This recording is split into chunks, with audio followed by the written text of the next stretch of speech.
ever wish your day wasn't dictated by your health? Are you tired of being tired all the time, or is pain holding you back from enjoying your time with your family? Would you like to manage your symptoms holistically, but you just don't know where to begin? I am so excited that you're here.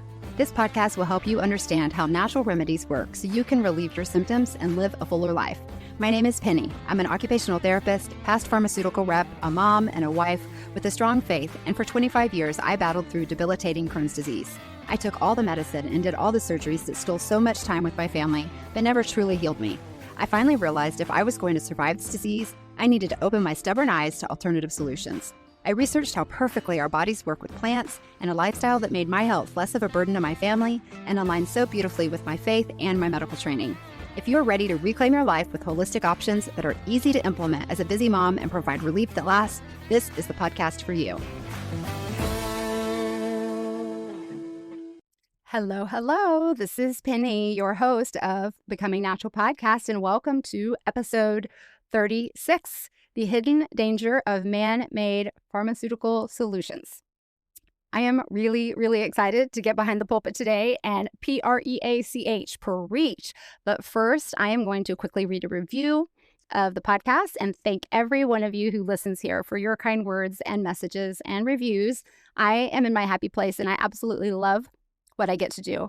I barely do social media for myself, let alone for Becoming Natural, so my steady growth has only been thanks to you for passing along a show that you like to a friend or family member or sharing my podcast with people who need to hear it. I appreciate it so much more than you know. It means the world to me. This review is from Caroline Devine, Inspired Holistic Healing Delivered with Authenticity and Humor. Really enjoying the podcast. The journey of this podcaster is inspired. Her journey to wellness is one of tenacity, practicality, and holistic, full of practical and personal experiences with Crohn's disease. I am looking forward to hearing how to become healthier with a mix of medical and healthy healing. Practical advice that I appreciate. Penny has done the research for me. Can't wait for more podcast episodes. Thank you so much, Caroline Devine. That is very sweet of you. So, okay. I am putting on the preacher's robe and I am stepping up to the pulpit. I am ready for it. I hope you are. This is a big one. So a written interview that I had completed was just posted of me on Listen Notes, which is a podcasting platform if you aren't familiar, and I'll link it up in the show notes. But it was a very thorough list of questions. It took me a long time to really think through them and articulate them. But when I finished it, the notes I went back and read suggested that I peek at other interviews if I needed help. So obviously I missed that to start, but I did peruse other examples before I submitted it and noted that everyone's interview title was short and punchy. And my gentle and soft approach of something like Mom's Journey Through Crohn's something title was so painfully boring. So I decided I got to get punchy and acknowledge the elephant in the room.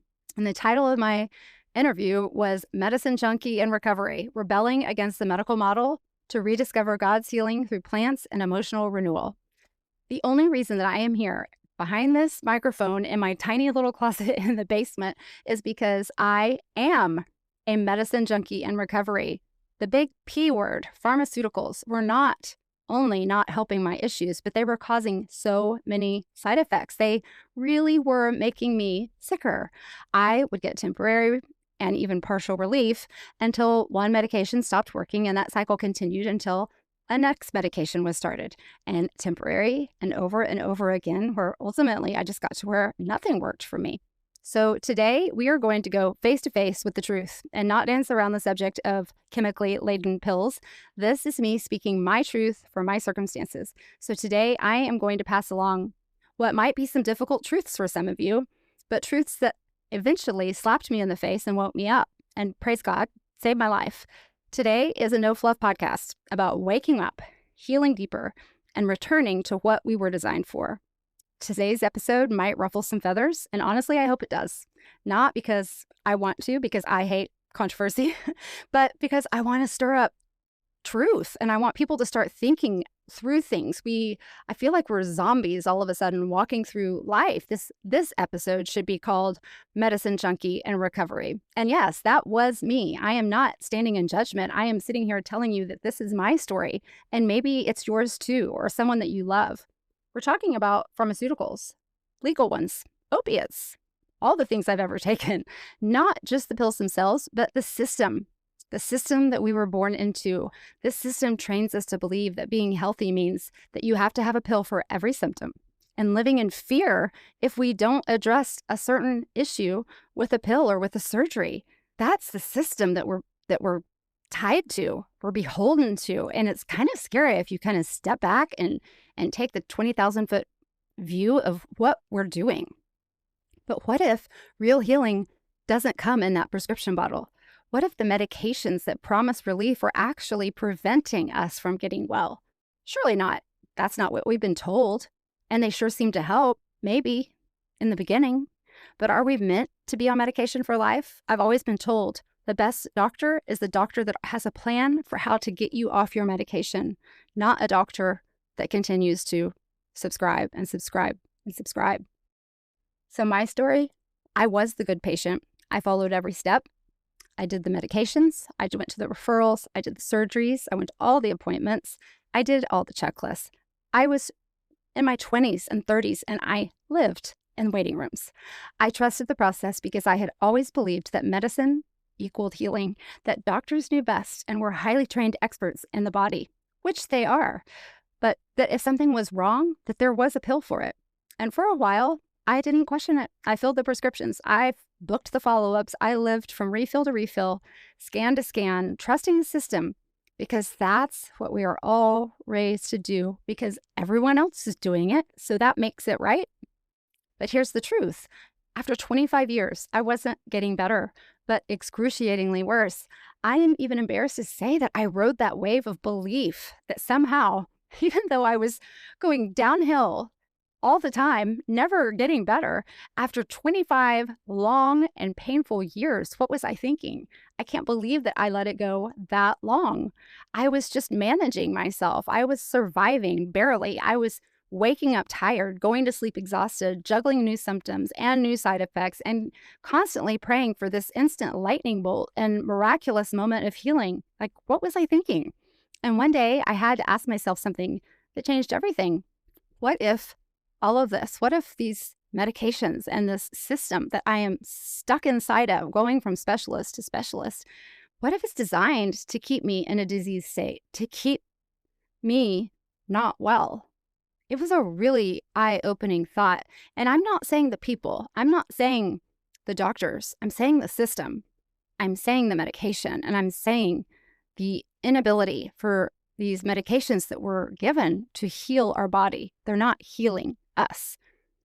The reality that we don't want to admit, that we are the most medicated nation in the world, and we are the sickest nation in the world. 66% of adults that are Americans are on at least one prescription drug. 1 in 4 is on 4 or more.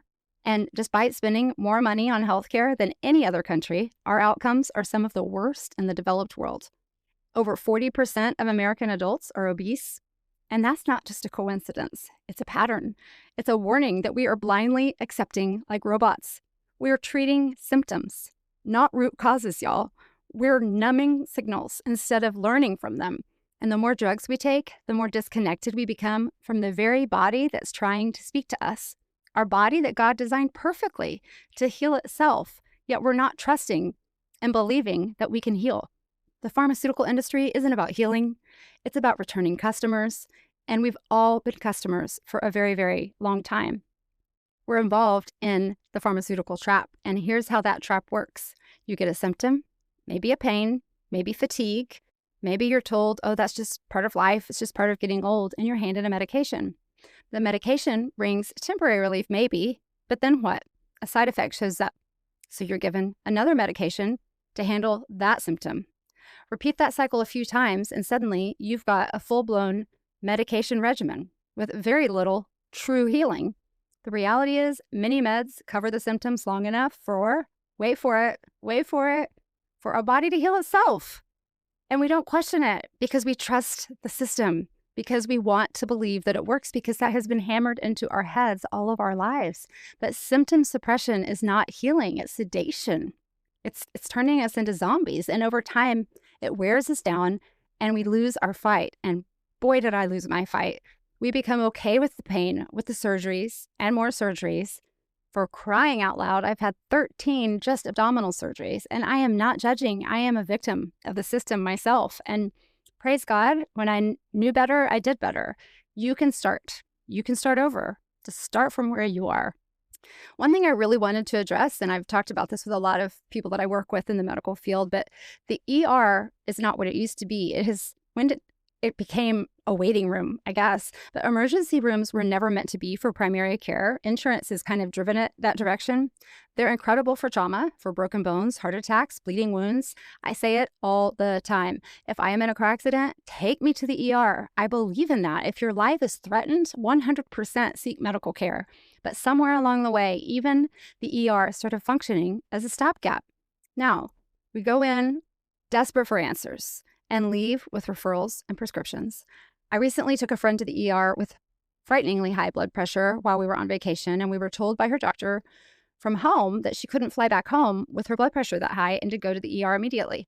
It was so high that she was triaged in immediately, and the ER doctor gave her something mild to bring her blood pressure down, and maybe it did, but just by a few points, not nearly enough. It was still exceptionally high, and then he gave her a second medication after we'd been there for hours. Nothing. Pretty soon, they came in to discharge her and told her to go see a cardiologist. And her blood pressure was still through the roof. And while she is not in the medical field, my other friend and I that were with her are. And we were like, wait, she was told she couldn't fly and to come here immediately. And we've made no progress. What medicine are you sending her home with? The doctor hemmed and he hawed, and reluctantly, he prescribed her a diuretic because we persisted, and only because we persisted. But do you know what a diuretic is? It's a pill that removes water from your body, and a possible side effect, basically off-label, is to bring down blood pressure. And when we questioned her, what? Like, her blood pressure was so high, this was not a solution. He said, look, in the ER, our job is to get you stable and refer you to a specialist. He, the ER doctor, said the quiet part out loud. The medicine for her blood pressure didn't help her at all. The second medicine didn't help her. So he humored us with this diuretic, and she went home with a fat ER bill only to wait to get into a cardiologist in her hometown. Her blood pressure was life-threatening. She was stabilized, supposedly, not treated, and stabilized is certainly a stretch because she wasn't stabilized at all. We were referred, not healed. She was referred on to a cardiologist. So why did we even go to the ER in the first place? And what's the one thing that we're always handed before we walk out the door? A prescription. And comically, my friend's prescription was not an ounce of help, but something to appease our advocacy for her health. If we hadn't known to say, hold up, she would have left with nothing, which was probably just as good as what she got. That is the protocol now. Stabilize and appease, and hope someone else will pick up where they left off. But what happens when nobody does? I'm very, very careful to say that it's the protocol, not necessarily the doctors. I have many friends that are doctors and even ER doctors and really, really good doctors that I would go to if I was dying. Their jobs, unfortunately, are dictated by protocols. Protocols written by insurance companies, by pharmaceutical companies, even by hospitals. It's all about the bottom dollar, and the patient is not number one. It's actually really, really inspiring to see my fellow hospital coworkers, including nurses and therapists and doctors and even patients, making a stand for no more. I'm not taking that pill. Like, I love it when my patients say that when they come in to give them pills. The shift encourages me to speak up more, with so many medical professionals telling me that they too are on this mission to be more in tune to natural healing and no more pill popping. Because we see it. We see our patients come through the system and then they return, and we watch how they take the medications, and it's mind-blowing. It breaks my heart. But what happened to the real healing? Our ancestors didn't have prescriptions. They had plants. They had rest. They had rhythms. Genesis 1:29 says, I have given you every herb-bearing seed. Revelation 22:2, the leaves of the tree were for the healing of the nations. God designed a healing system that was built into nature. He designed our bodies to regenerate, to restore, to recover with the help of what grows around us. The first question a lot of people ask me when I tell them that I've had my stomach removed, they're like, oh my gosh, how do you live without a stomach? And luckily, I did have a tiny bit of stomach that was saved from the very top of my stomach, and they stitched together what was left. And I kid you not, my first meals were brutal, and they were a single grape. That's how small my stomach was. But do you know that now you could sit with me and have dinner and you would never know that I had most of my stomach removed? My doctor even said, your body just knows that it needs a holding point for food to digest. So my body over time created exactly that. It stretched out. And if I told you that my stomach regenerated, would you not roll your eyes in total disbelief? But really, that's kind of what my stomach did. My stomach is still small. It's not back to what it was before, but I can certainly knock out a good steak and mashed potatoes, and you would never, ever know. How about that for a miracle? Even in such drastic circumstances, my body eventually healed itself. We've replaced the garden with lab-made solutions, and we call it progress. We think that, oh, medications are so much better than the plants that we've been given. This is progress. We're making medical progress. And yes, there are so many wonderful things that we have created in Western medicine, but there are also so many harmful things. We didn't stop using the natural remedies because they failed. We stopped because someone saw a profit margin in our pain. And now we're disconnected. We're not just disconnected from plants, but from the wisdom of our bodies themselves. There is so much intricate truth and, quite frankly, alarm in that statement that we are disconnected from the wisdom of our bodies themselves. Even if you're healthy, that should be an alarm. That kind of reminds me back when we talked about essential oils, and I talked to you about the fact that our bodies and plants are made with carbon, which means they're organic, which means they're God-made, which means they're smart, which means they know how to do what they're supposed to do, just like our bodies. They know how to do what they're supposed to do. But we are in a metabolic mayhem. Metabolic disease is the slow unraveling we've been trained not to notice. Look away. This is normal. Just don't look. And you're hearing this all the time. It's not just obesity. It's not just diabetes. It is a creeping storm of inflammation, of fatigue, of hormone disruption, brain fog, immune dysfunction, everything that we've talked about, all wrapped up in a diagnosis that we didn't even know that we had. 1 in 3 Americans is living with what we now call metabolic syndrome, and many don't even know it. What's heartbreaking is that most of it is preventable. It is reversible, but we're not taught that. We're handed medications. We're handed statins, insulin, blood pressure pills. We're managed instead of healed. That management does not include a plan to wean off those pills. That management becomes managing the pills and all the pills that are coming after that for the rest of your life.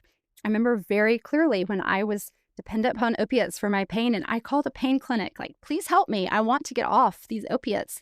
And the person on the phone was like, we don't do that. And I'm like, what do you mean you don't do that? You're a pain clinic. She's like, our job is to manage your pain medication. We don't take care of you getting off the pain medicine.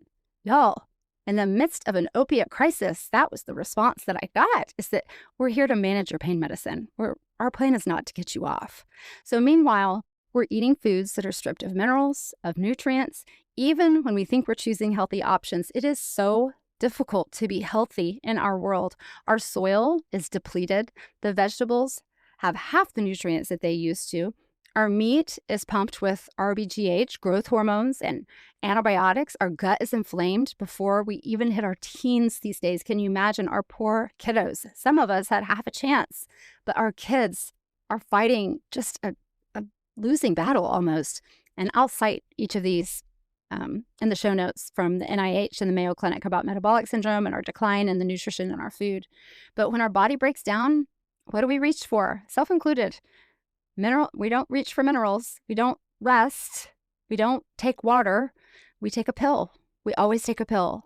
An instant fix for something that took years to acquire. It took us years to get to a certain point to be diagnosed as metabolic disorder, but yet we want an overnight fix.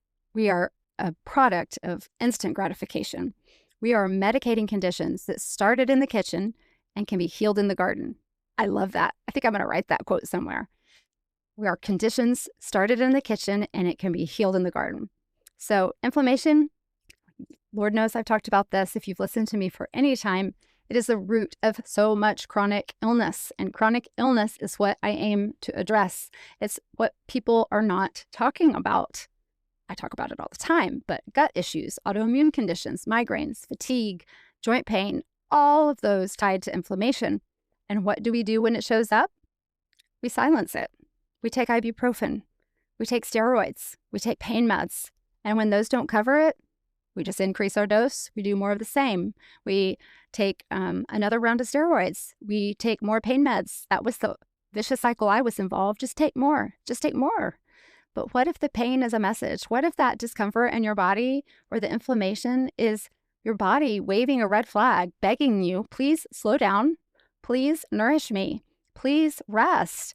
We've been trained to ignore those messages, to mute them, and we call that healing. We are in a go, go, go, go, go society. We must slow down because our bodies are not healing. They're not healing with the pills. The miracle of the human body is that your body is not broken. It is a miracle. And this is something I have to tell myself daily. I have often referred to myself as a lemon, and I need to move past that. But our body is brilliant. It's intelligent. It's divinely designed by God. He did not make a mistake. You don't have to remind it to breathe. You don't have to instruct your wounds to close. You don't have to manage your heartbeat manually. To think about all the things that our body does automatically. You don't have to tell your body to sweat to manage the temperature. It's remarkable. You can't even imagine all the things that our body does that we don't even think about in physiology to keep us alive and well and walking upright every single day, and to not believe that that is a complete miracle. It's mind-boggling. But healing is built into our package, into this miracle of a human body. It's part of us. It's innate in us. But when we layer pharmaceuticals on top of toxicity in our surroundings, poor nutrition, lack of sleep, constant stress, loads of inflammatory foods, which we've discussed, fewer and fewer anti-inflammatory foods, which we've also discussed, the body has to work overtime just to survive, just to keep our heads above water. We don't need to give it more pills. We need to give it space, margin, grace, nutrition, rest. I'm preaching to the choir. This is me. But we were made to heal. But we have to get out of our own way. We have to wake up. So what do? We stop sleepwalking. We start asking better questions. We stop numbing our symptoms, and we stop calling prescriptions a cure. We start questioning every single thing that you ingest, and even what goes on your largest organ, which is your skin. Do you know that what goes on your skin could be actually worse for you than what you put in your body, because what you put on your skin is immediately absorbed into your blood system. But if you ingest something, we have acids and enzymes, and every part of our body has a different kind of cell, depending upon where in your body you're talking about, but they're specialized to do exactly what that part of your body is meant to do. And all of those work together when you ingest something that attempts to break down that food to prevent the potential harm. But if we put something directly on our skin, it goes directly into our blood system. We need to stop treating symptoms like enemies, and we need to start listening to symptoms as though they're messengers. We remember that true healing doesn't come in a bottle. It comes from within with the help of what's natural. And we tagged on it a little bit before, and we've gone in depth more, but it's also emotional. We live in a constant state of fight or flight and stress. And when your body is trying to cover for that stress, that's also something else we have to factor into our healing. This podcast, I promise you, is not about blame. It is about awareness. It is about freedom from letting go of the system that we're stuck in, and truth that we can heal ourselves. So if you're still here, listening to me like preach on with my hands in the air, you're ready for that shift. You feel it. We all feel it. I know so many people talk to me about this when we talk about healing. We all know that it's time for a change. And it's frustrating for a lot of people because it's so overwhelming, because there's so many things that we can do to change. But my biggest encouragement to everyone is just one step at a time. Change one thing in your life. Change one thing to make it until it becomes a habit. And then you change another. So don't let it overwhelm you. When you know better, you do better. And same thing here. Listen, I've been through the ringer, and step by step, slowly but surely, I can look back now on the past, 10 to 15 years, and I have made giant changes just by making baby steps all at once. So you are not broken. You are not a lemon. And I have to tell myself that often. I've called myself a lemon many times. You have been misled, overmedicated, overlooked, overwhelmed. It is exhausting, especially if you are one of my fellow chronic autoimmune survivors. It is very difficult to live with an autoimmune disease. It is exhausting, but healing is available. There is a better way. This is how we become natural. This is becoming natural, and we are just getting started. So thank you so much. Thanks so much, y'all, for listening today. I was so excited about this. I know a lot of this is new information for a lot of people, a lot of skeptics, a lot of people who look the other way, maybe people that you are so blessed that you are healthy. And I consider it just as much of a blessing that I have lived through a lot of really, really sick times, because I count those sick times as a blessing, that's what got me here. Because if I hadn't gone through what I went through and dealt with what I dealt with, my eyes wouldn't have been open. I wouldn't have a podcast because I wouldn't have anything to talk about. But I feel like this is a voice of reason, and I can share what I've learned with everybody else. So I count every negative as a blessing. I count every sickness as a blessing. So just make sure that if you are in the midst of those trenches, which I know where you've been, just count your blessings, count each little baby blessing every day, and look around you and just continue to look forward and keep focusing on what to do to become more natural, to eliminate toxins, to eliminate harmful things in our lives. And by all means, of course, if you're managed by a physician, you talk to your physician through things. And I was so incredibly lucky to have conservative physicians that didn't want to put me on really, really potent medications and were very cautious with me when I didn't understand why. Now I do, and I'm grateful for that. I always had a very, very close relationship with my doctors that spoke a lot of truth into me. And now they probably were speaking this truth and I just wasn't hearing it. So always talk to your doctor if you're making any changes. But I just pray for all of you to be blessed and for healing among everybody. So I hope this meant something to you, or pass it on to someone that you know that needs to hear it, and re-listen to it over and again, because I think that our world is changing. I think that we are on the precipice of change, and that is really, really exciting to think about. And we're turning more towards my hippie meds and our hippie ways. So I hope you have a great day. Talk to you soon.